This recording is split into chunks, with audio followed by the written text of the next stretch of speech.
जय हिंद दोस्तों। सृजन the creation passion for perfection में आपका स्वागत है। हम लोग बिजनेस स्टडीज़ बोर्ड एग्जामिनेशन की स्पेशल सीरीज को डिस्कस कर रहे हैं। इससे पहले हम लोग nature and significance of management के चैप्टर को बहुत डिटेल में सिस्टमेटिकली और क्वालिटेटिवली पढ़ लिया हुआ है।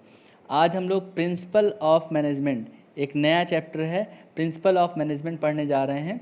और प्रिंसिपल ऑफ मैनेजमेंट पढ़ने से पहले हम आपको बता दें कि पढ़ने से ज़्यादा ज़रूरी है पढ़ना कैसे है ये सीखना, क्योंकि वो आपको लाइफ टाइम काम आने वाला है। कैसे किसी चीज़ को पढ़ के उसको समझना, उसको अंडरस्टैंड करना है, फिर उसको अप्लाई करना है, फिर उसको एनालाइज करना है, ये सारी बातें सिखाने का ही पर्पज़ है जो भी आपके करिकुलम या जो भी आपके सिलेबस में बनाई जाती हैं चीज़ें। तो प्रिंसिपल ऑफ मैनेजमेंट पढ़ने से पहले आप बहुत सारी चीज़ साइंस के प्रिंसिपल्स पढ़ चुके हैं। यहाँ पे प्रिंसिपल से मतलब क्या होता है, किसी चीज़ का करने का तरीका, मतलब कोई कैसे बिहेव करेगा, इस चीज़ को बताने वाली गाइडलाइन या इंस्ट्रक्शंस को प्रिंसिपल आप समझ सकते हैं। यहाँ पे प्रिंसिपल ऑफ मैनेजमेंट की हम लोग अगर बात करें तो देखिए, हमने एक छोटी सी डेफिनेशन यहाँ पे मीनिंग डेफिनेशन लिख रखा हुआ है। उसका मतलब है general and specific guidelines for decision making. सबसे पहली बात क्या आ गई, जनरल एंड स्पेसिफिक गाइडलाइन होता है प्रिंसिपल ऑफ मैनेजमेंट। फिर डिसीजन मेकिंग के लिए यूज़ किया जाता है और बिहेवियर ऑफ मैनेजर को भी गाइड करता है फॉर अटेनमेंट ऑफ गोल्स। तो इन चारों बातों से ये हम समझ सकते हैं कि गाइडलाइन जो मैनेजर को डिसीजन लेने में हेल्प करता है ताकि वो अपने टारगेट या गोल्स को अचीव कर सके। समझ में आ रही होंगी बातें आपको। ये जनरल और स्पेसिफिक दोनों गाइडलाइंस हो सकती हैं, ब्रॉड या एडवांस लेवल की गाइडलाइंस भी हो सकती हैं। बेसिकली हम लोग चैप्टर में दो प्रिंसिपल्स ऑफ मैनेजमेंट को कवर करेंगे। सबसे पहले चलिए, प्रिंसिपल्स ऑफ मैनेजमेंट में जो हम लोग को बातें कवर करना है, दो कॉन्सेप्ट्स हैं इसमें। जनरल प्रिंसिपल ऑफ मैनेजमेंट जो हेनरी फ्योल ने दिया हुआ है, हेनरी फ्योल को फादर ऑफ मैनेजमेंट भी कहा जाता है। और जनरल प्रिंसिपल्स ऑफ मैनेजमेंट सभी टाइप के बिजनेस ऑर्गेनाइजेशन, चाहे वो मैन्युफैक्चरिंग मतलब जिसका काम प्रोडक्शन करना हो, जिसका काम मैन्युफैक्चर करना हो, या ट्रेडिंग बिजनेस ऑर्गेनाइजेशन मतलब मैन्युफैक्चरिंग और ट्रेडिंग दोनों बिजनेस ऑर्गेनाइजेशन के लिए ये प्रिंसिपल यूज़फुल है।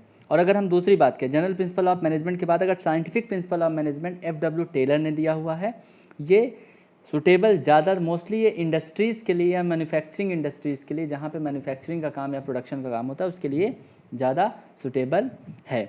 तो प्रिंसिपल्स ऑफ मैनेजमेंट में हम लोगों ने मीनिंग एंड डेफिनेशन देख लिया। अब मीनिंग एंड डेफिनेशन के बाद principle of management, principle management technique से कितना डिफरेंट है, principle of management pure science के प्रिंसिपल से कितना डिफ्रेंशिएट करता है, और प्रिंसिपल ऑफ मैनेजमेंट वैल्यूज से कितना डिफ्रेंशिएट करता है, इसके बारे में आइए बात कर लेते हैं।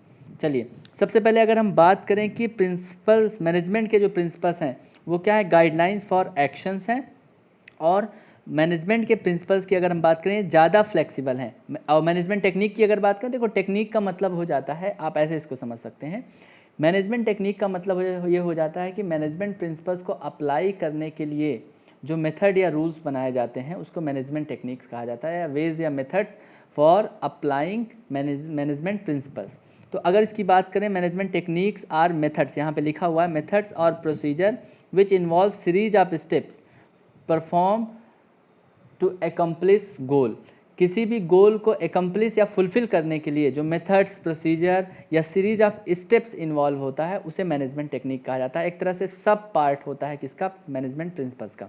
फिर अगर कहें कि management techniques are less flexible, क्योंकि मैनेजमेंट प्रिंसिपल फ्लेक्सिबल हो सकता है, लेकिन मैनेजमेंट टेक्निक्स को अगर फ्लेक्सिबल कर देंगे तो हमको टारगेट्स को या सेट टारगेट्स को अचीव करने में प्रॉब्लम होने लगेगी।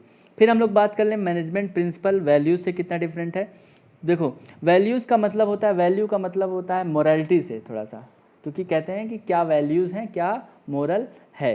तो यहाँ पे अगर वैल्यूज़ की बात करें तो वो ह्यूमन बिहेवियर को गाइड करता है, और मैनेजमेंट प्रिंसिपल मैनेजेरियल एक्शन को गाइड करता है। यहाँ पे टेक्निकलिटी है, मैनेजमेंट प्रिंसिपल क्या है, टेक्निकल इन नेचर है, और ये इथिकल इन नेचर है। इथिकल का मतलब राइट या रॉन्ग एस्पेक्ट से रिलेटेड है क्या, वैल्यूज़। तो आप क्लियर कट आप माइंड में, दिमाग में ये बात रख सकते हैं कि मैनेजमेंट प्रिंसिपल मैनेजमेंट टेक्निक से किस हिसाब से डिफ्रेंशिएट करता है या डिफरेंट है। फिर आप बात कर सकते हैं मैनेजमेंट प्रिंसिपल्स वैल्यूज से कितने डिफरेंट है, और मैनेजमेंट प्रिंसिपल प्योर साइंस के प्रिंसिपल से कितने डिफरेंट है। प्योर साइंस के जो प्रिंसिपल हैं वो यूनिवर्सल है, हर जगह अप्लाई होते हैं, और वो एक्सपेरिमेंट, काफ़ी ज़्यादा एक्सपेरिमेंट पे बेस्ड होते हैं। और यहाँ पे अगर मैनेजमेंट के प्रिंसिपल्स की बात करें, वो हर जगह अप्लाई तो होते हैं, यूनिवर्सल तो हैं, बट टाइम टू टाइम क्या होते हैं, चेंज होते रहते हैं। तो साइंस के प्रिंसिपल रिजिड इन नेचर है, परमानेंसी को इंश्योर करते हैं, और मैनेजमेंट के principle based on situation, based on human behaviour हैं। इस वजह से टाइम और सिचुएशन के साथ चेंज होते रहते हैं। फिर हम लोग आगे बात कर लेते हैं यहाँ पे कि नेक्स्ट यहाँ पे देखिए, आपने ओवरऑल प्रिंसिपल ऑफ मैनेजमेंट में आपने 4 बातें, मैनेजमेंट के प्रिंसिपल्स आपको दिमाग में सोचना है कि प्योर साइंस से किस तरीके से डिफरेंट है, फिर मैनेजमेंट प्रिंसिपल मैनेजमेंट टेक्निक से किस हिसाब से डिफरेंट है, मैनेजमेंट प्रिंसिपल वैल्यू से। ये चारों बातें आपके दिमाग में रखनी है और एनालाइज करना है। देखिए, पढ़ने से ज़्यादा एनालिसिस करना आपकी पढ़ाई या स्टडी के लिए बहुत यूज़फुल हो सकता है, क्योंकि यहाँ पे हमने बताया था आपके कंप्रहेंशन या अंडरस्टैंडिंग पे क्वेश्चन आएंगे, एप्लीकेशन कॉन्सेप्ट्स को अप्लाई कैसे करते हैं उस पर क्वेश्चंस आएंगे, और अगर हम बात करें कि यहाँ पे एनालिटिकल अप्रोच आपका कितना है उस पर भी क्वेश्चन पूछे जाते हैं। और अगर हम इसके बाद अगर बात कर लेते हैं features of management, principles of management, तो फीचर्स की अगर बात कर लेते हैं तो यहाँ पे लिखा हुआ यूनिवर्सल एप्लीकेशन है प्रिंसिपल्स ऑफ मैनेजमेंट का, जनरल गाइडलाइन है, इवोल्यूशनरी है, फ्लेक्सिबल हैं, मेनली बिहेवियरल हैं, और कॉज एंड इफेक्ट रिलेशनशिप पे बेस्ड हैं, और कंटिंजेंट है। अब इसके बारे में डिटेल जब हम थोड़ा पढ़ें कि क्या क्या की पॉइंट्स हमको याद रखना है जो हमको केस स्टडी सॉल्व करने में या टफ से टफ क्वेश्चन सॉल्व करने में हेल्प करेगा। सबसे पहले यूनिवर्सल अगर एप्लीकेबिलिटी की बात करें तो मैनेजमेंट के प्रिंसिपल्स क्या हैं, परवेसिव हैं। परवेसिव का मतलब होता है हर बिजनेस ऑर्गेनाइजेशन के लिए, चाहे छोटा हो चाहे बड़ा हो, या चाहे वो प्रॉफिट मेकिंग एंटिटी हो नॉन प्रॉफिट मेकिंग एंटिटी हो, वहाँ पे अप्लाई किया जाता है। जनरल गाइडलाइंस है। जनरल गाइडलाइंस का मतलब क्या है कि ये ऐसा नहीं कि स्पेसिफिक सिचुएशन को सॉल्यूशन प्रोवाइड करता है, ये जनरल है, हर जगह अप्लाई किया सकता है, उसके बेसिस पे स्पेसिफिक सिचुएशंस को हम डील कर सकते हैं। फिर अगर हम बात करें इवोल्यूशनरी है।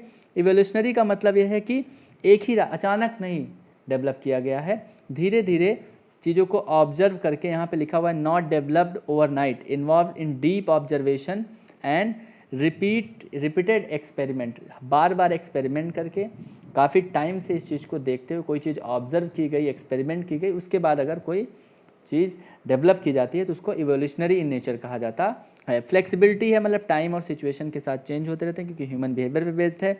बिहेवियरल इन नेचर है। बिहेवियरल इन नेचर का मतलब ये हो जाता है कि मैनेजमेंट के जो भी प्रिंसिपल्स हैं वो मोटिवेट करते हैं ग्रुप ऑफ पर्सन्स को कि वो अपने टारगेट, या मैनेजर्स को मोटिवेट करते हैं कि अपने टारगेट्स या गोल्स को कैसे अचीव करें। कॉज एंड इफेक्ट रिलेशनशिप पे बेस्ड है। ध्यान रखना, कॉज का मतलब होता है कारण, इफेक्ट का मतलब होता है उसका क्या रिजल्ट आ रहा है, क्या इम्पैक्ट पड़ रहा है।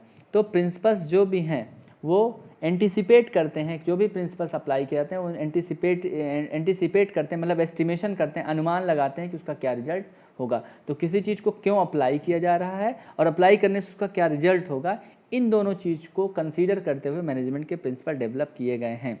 और सबसे इंपॉर्टेंट बात जहाँ से क्वेश्चंस आते भी हैं, ये क्या है, कंटिंजेंट इन नेचर हैं। कंटिंजेंट का मतलब मैनेजमेंट के प्रिंसिपल गारंटी नहीं देते हैं कि मैनेजमेंट के प्रिंसिपल्स अगर अप्लाई किए जाएंगे बिजनेस ऑर्गेनाइजेशन में तो आपके टारगेट्स अचीव हो जाएंगे, या बिजनेस ऑर्गेनाइजेशन में मैनेजर्स टारगेट को अचीव कर लेंगे।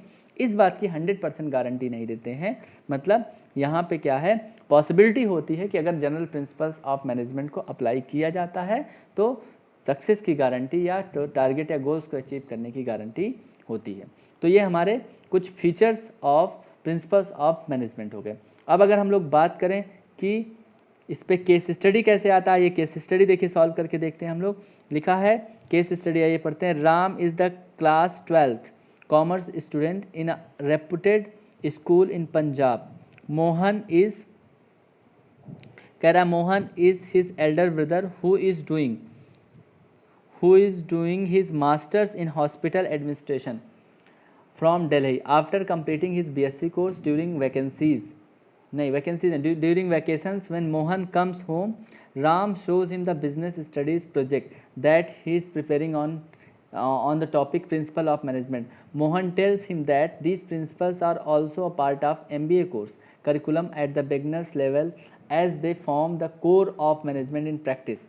But he finds these principles different from those of pure science.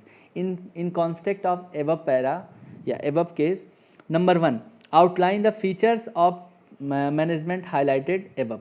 फिर कह रहा है why does Mohan find the principles of management different from those of pure science?